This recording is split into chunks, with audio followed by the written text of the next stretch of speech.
What does purity culture mean to you specifically?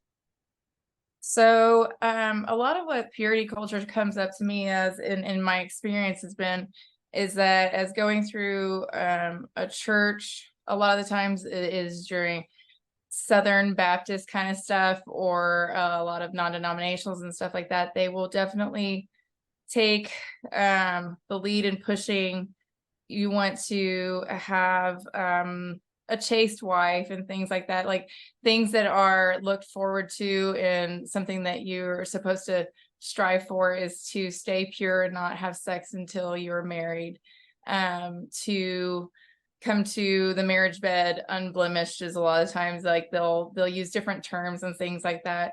Um, Keeping yourself pure in the sense of how you present yourself in public, with that being like how much you cover up or don't cover up and things like that, how you present yourself as a lady of Christ or anything of that faction is a lot of submissive type of behavior. And it's also comes about looking a lot like, again, just the term pure, um with the you've been untouched, that you've had no experience or anything like that. And so that's kind of what they're gearing you towards, is to be chaste, to be have abstinence and things like that, like everything to just elude away from any uh sexual contact with somebody else, stuff like that, until you are married completely. And I think you said the word unblemished. Hmm. So the view I'm getting from speaking to so many other people who have been through this culture is that it's sort of a black or white, black and white kind Right. of concept. Is that either you're blemished or you're unblemished? Is Hmm. that and so those who are, quote unquote unblemished, sorry, blemished, I'm assuming that they are looked upon as the worst of the worst. Is that how purity There's a lot of culture? judgment. Okay, There's so a it has a lot of lot of judgment. judgment. Okay, Yeah, there's a lot of judgment that comes around for having sex before marriage in any type of evangelical Christian community.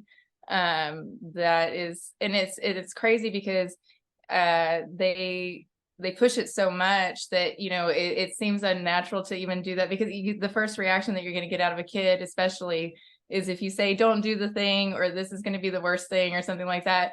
A kid's just going to go around and do the like exactly opposite and just go ahead and do it.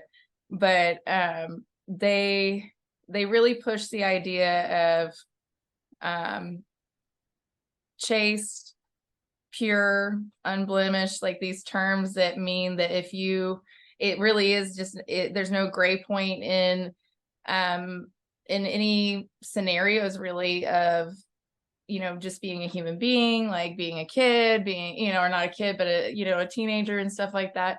There's just not very much room for um life, I guess, to actually happen in between there. And there's not a whole lot of guidance between that gray area between either being a virgin or not being a virgin.